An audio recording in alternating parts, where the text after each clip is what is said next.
Hello and welcome back to the Building HVAC Science podcast. You know, it's our aim to create better, more knowledgeable HVAC and building performance technicians by helping the two professions better understand each other. This podcast aims to make customers happy in the homes and buildings they live and work in. Well, guess what? We just went to the conference that explains all of this. Well, explains it, demonstrates it, it makes it happen, it brings it to reality. It's an educational community building conference called the National Home Performance Conference that Eric, Billy, and I just got back from about 10 days ago. In this episode, Billy joins us, and we recap the experience we had at the conference, which was the largest ever in the whole event's history of almost going on 40 years.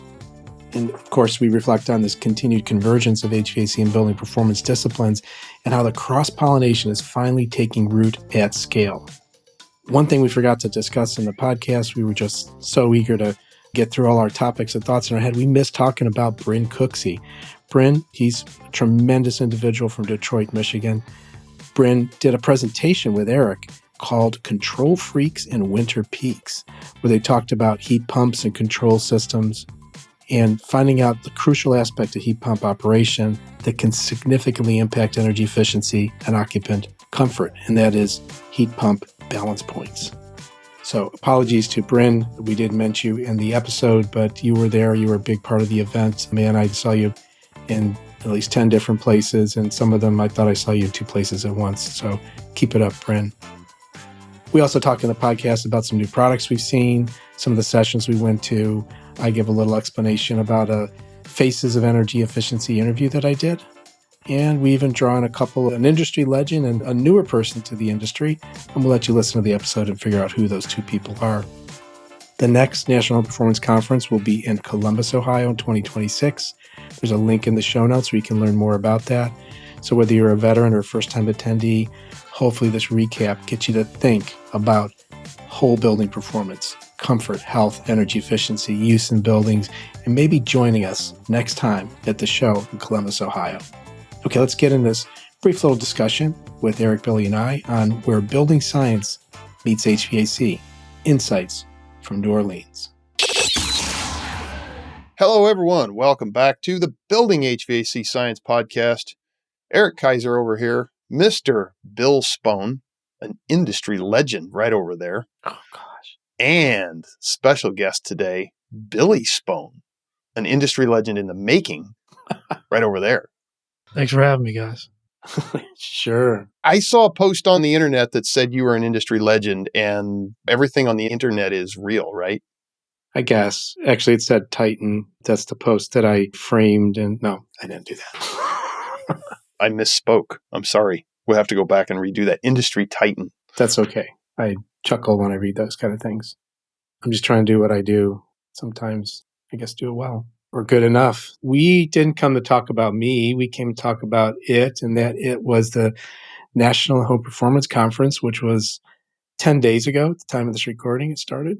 That was in New Orleans, Louisiana, and it was a pretty big conference, the biggest they've ever had in the history of this conference, which is around 35, 36 years of doing the conference, maybe more, maybe 37, 38. I've heard, and excuse me, everyone, my name today is not going to be Elk. It's going to be Pony because I'm a little hoarse. We need a drum roll in here. Yeah, some kind of wah-wah. Oh, somebody's got the sound effects today. Yeah, I came home from the show and immediately fell into a cold. And yeah, throat's still not quite recovered from that. A lot of talking, a lot of good times. But that show started out as with a different name. I heard a different name mentioned a couple times that I had never heard before. Can you speak to that? Because you've been going to this for a while. Yeah, I have. And I actually, a while ago, I saved a download of all the conferences that were held by this organization and through its different forms. It used to be called the Affordable Comfort Conference. And for about 7 or 8 years, it was first held in Pittsburgh, second year in Philadelphia. Then it went back and forth in Pennsylvania. It was basically a bunch of weatherization support people who figured out that there were some common challenges, some missing knowledge, some gaps in things. And then I think the national labs started to pick up and the different community action programs, and they all started to just share information. It started pretty small, and it's grown. I started going in 1990, and I think I may have missed 3 of them since then. And they've had one every year except COVID year And then the next year, it was a virtual conference. But this one was over 2,800 people came, and it was really active time. It's a very great community, just a terrific community that works together. Yeah, I'll agree with that. This is my third one that I attended. And Billy, you've been to a few of these too. What did you think of this conference? Yeah, I thought it was really great. And I think just one overarching aspect that I have noticed throughout my years of going, I think I've only been to 3 or 4 of them prior to this, but if that, I think people are, the intro to the show, Bill says, trying to bring the two industries together, being HVAC and building performance. I really think that's starting to take shape just because I think people are asking more HVAC related questions. I'm seeing more HVAC related people there. It seems like people are taking the whole building as an envelope aspect just with greater importance. And it's clear that these two industries are butting up against each other. And they're becoming more and more intertwined. This conference really does a pretty good job of blending building performance along with HVAC. There's a lot of HVAC. There's a complete HVAC track. There's building performance tracks, a number of different tracks. There's some weatherization mixed in here, but it's a really great mix of contractors, practitioners, program designers, regulatory people, all kinds of different folks meeting up and discussing and talking and having good discussions and really learning a lot from each other. So this is a really good show. I would say HVAC is probably in the minority from a contractor perspective at this. And I'm going to encourage a lot of the HVAC contractors out there to pay attention to this show maybe a little bit more. It's put on by BPA, which is the Building Performance Association. It's held annually. It moves around the country. And I'll say that 2026 is going to be in Columbus, Ohio. So right here in the Midwest, April 13th through 16th. So it's a really great event, I think, especially for HVAC contractors to go to and learn about some adjacent things that are really important to keeping people comfortable and healthy in buildings and homes. I'm looking right now at the app. It's still active now, and it lists all the different tracks. You mentioned HVAC was one, affordable housing, multifamily building envelope, diagnostics and audits, fundamentals, home performance policy, HVAC strategies, IAQ and healthy homes, operating, delivering weatherization programs, program operations, running your home performance business, whole home solutions, and workforce development. The running a business was a very interesting one. Peter Trost was in several of those presentations. Everybody knows he runs a company called the Energy Circle. They do a great Wednesday webinar, and they keep it right to 30 minutes. A lot of great topics about market research and how for contractors to work in this hybrid role between home performance and HVAC. And he mentioned a couple of his contractors just the other day in his session. One of them I recall, I know personally, Hal Smith. They give very generously of how they do it. These are successful contractors talking very openly about all factors of their business. It's really a unique place to learn for someone who's doing it. It's a great session to go to. We had a booth there. This is one of the shows where we present our products, and it was pretty busy the whole 3 days there, although I was only there 2 of those days. But any particular encounters at the booth you guys want to talk about? Just going back to my earlier point, I think more people were asking about more tools on our table than just your typical smoke generators, thermal imagers, gas leak detectors. They were asking more about the digital true flow grid from the Energy Conservatory. Smart probes. Different smart probes, yeah. Some people were getting confused by thinking those were like true manometers, but I still think there were a fair amount of other people who were still interested in what they did, and I don't think many of them had seen smart probes before. And just going back to the earlier point, people are starting to consider adding HVAC knowledge to their repertoire, and the fact that they can offer this type of service in addition to what they typically do in weatherization and just general building performance.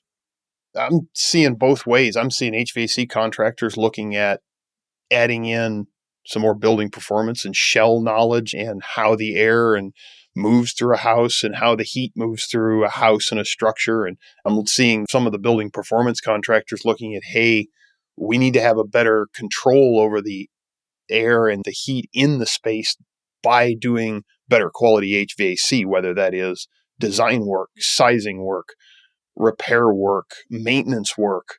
I got into a big discussion with some people about exhaust fans and ventilation sitting in one class. And it came as a realization to me that, hey, we've got V in HVAC. Now that's ventilation, which lands the HVAC industry square in handling the ventilation needs of a house.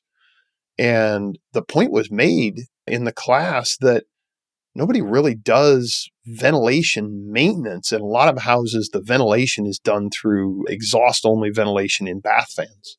And nobody really does maintenance on those. They don't have air filters on them, so they're not staying clean. There's often a lot of lint and moisture inside of a bathroom, and the blades on those exhaust fans get plugged up really fast and really easily. And it occurred to me while I was sitting there having the discussion that maybe HVAC contractors ought to start looking at maintaining ventilation systems and doing things like cleaning the exhaust fans when they're out there doing maintenance on the rest of the systems in the house as well. That goes along with some of the things about building your business. Is a lot of the practitioners there, I recall, talk about being a full service to their clients, just basically every system in the home. And that's usually not a far stretch for someone that's in HVAC.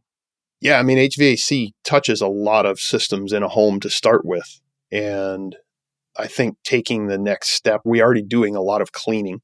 So we have a lot of the tools on our trucks to do that and the knowledge to do that. And I think taking the next step and maintaining exhaust fans, or even whether it be bathroom exhaust fans or things like kitchen exhaust fans, it really falls right in our bailiwick. And we as an industry might consider doing a little bit better job of that. And then understanding that where that air is coming from, because when we take air out of a house, of course, we have to put air back into the house somewhere. And whether or not that air coming in is actually controlled or filtered or cleaned in any way before it comes into the house, or are we just pulling in outside air? A lot of times we assume and we say that outside air is quote unquote, there's my air quotes here for those of you who can't see me, which is most of you, fresh air outside. And we call those fresh air intakes. But as we're studying more outside air, we're realizing maybe that's not quite so fresh. Yeah. And that's being pointed out at a lot of these conferences that we attend, that outdoor air has a lot of extra pollutants in it. So if we're not controlling that, or if we're not designing systems and installing systems to control that, it's coming in uncontrolled at the whim of when an exhaust fan turns on, or if the house is even mildly leaky, when the wind blows, or when the temperature differential is greater between inside and outside. The greater the temperature differential, the more stack effect happens on a leaky house. And they just leak naturally, constantly. The house turns into a chimney, and it just draws air either up in the wintertime. It'll draw warm air out of the top and therefore bring in cold air in the bottom. Or in the summertime, it reverses. When we have cool air in the house, it'll fall out the bottom and drag air right out of the attic back into the house. And those are just a couple of scenarios of where houses can be fixed to improve comfort and improve health. And we keep throwing other things at trying to solve those problems. And maybe what we need to do is source control instead. Going back to Billy's opening point there on house as a system, all these things interact with each other. The more contractors are really learning that and seeing the differences that they can make, and they're going out there to these conferences and learning more of the principles that are presented in a lot of these sessions, they're seeing, hey, we can solve these problems rather than doing something else and make real solutions for the consumer. Billy, you're being awful quiet over here. Yeah, didn't take a lot of notes. That's my issue. I don't know. Worked the booth pretty much the whole entire time. I don't know. It was oddly lit in the conference room or the trade show area, the expo hall. I just thought the black ceiling was interesting, and it was very bright for most of the part. And one of the products that we really displayed and a lot of people were interested in was the RetroTec Air Tracer, which is new as of a few months ago. I'm going to give it 4 or 5 months ago, but it's a really high quality smoke generator for finding different air paths, air leakage, things like that. But we were burning through our cartridge pretty quickly there, giving a lot of demos and making a lot of people wow themselves. So it was really good. We also displayed a thermal imager that is coming out here in the next 2 weeks. Probably won't be in stock until later in May. So it's the Testo 860i. It's a thermal imager that actually clamps onto your phone. It doesn't connect to your phone through physically, but it connects via Bluetooth and Wi-Fi, I believe. And the Wi-Fi is intended for better image quality being passed back from the thermal imager to your phone.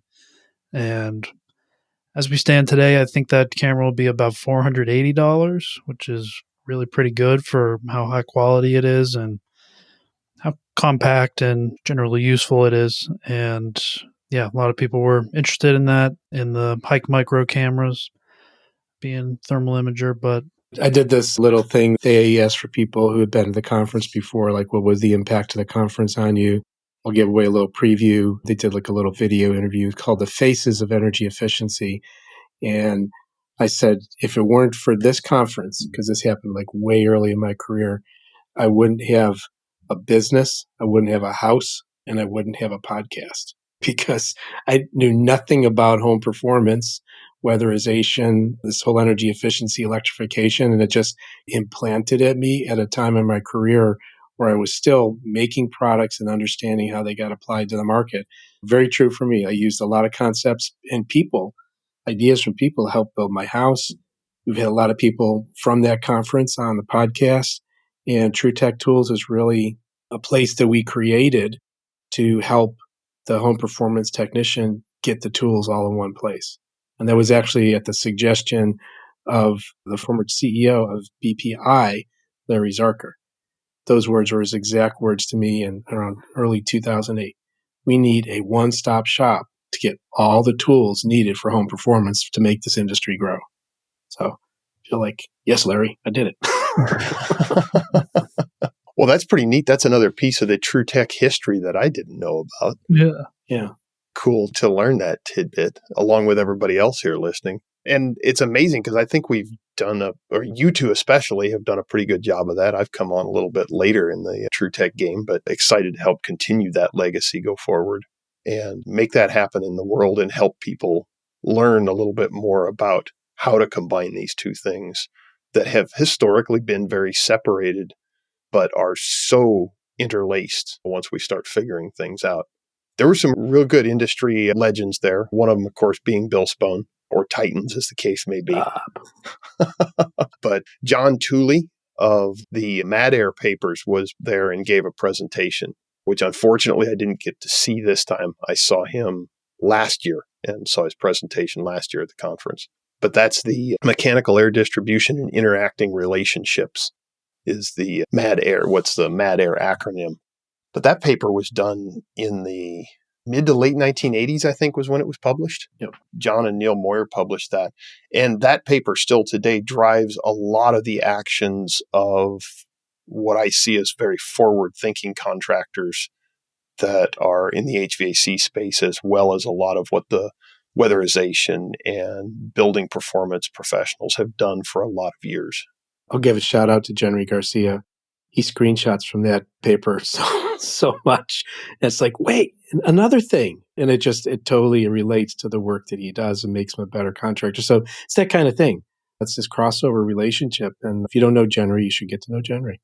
Yeah, absolutely. Genry is someone that has taken that paper and applied it in so many different places, in so many different ways, and is out there solving problems for his customers. And he's an HVAC contractor down in southern Florida in the very hot, humid climate zone 1. You'll find him on LinkedIn. Just found him, Comfort Dynamics. Yep, LinkedIn and Facebook. He's got a good group on Facebook as well. If you search around on Facebook and in the HVAC groups or the building performance groups, I'm sure you'll be able to find it somewhere. And like a lot of people in this industry, got a wicked sense of humor. It's fun to be with. Yeah, Genry's a fantastic guy. I love hanging out with him and learning from him and seeing what he does is just fantastic. We wanted just to give folks a quick recap of this conference. We like to do that, to share what we learned, what we encountered, encourage you to look at things. We'll be back again after our next conference. But in the meantime, thank you for listening to Building HVAC Science. Thanks, everyone. We'll see you on the next one. See ya. Bye.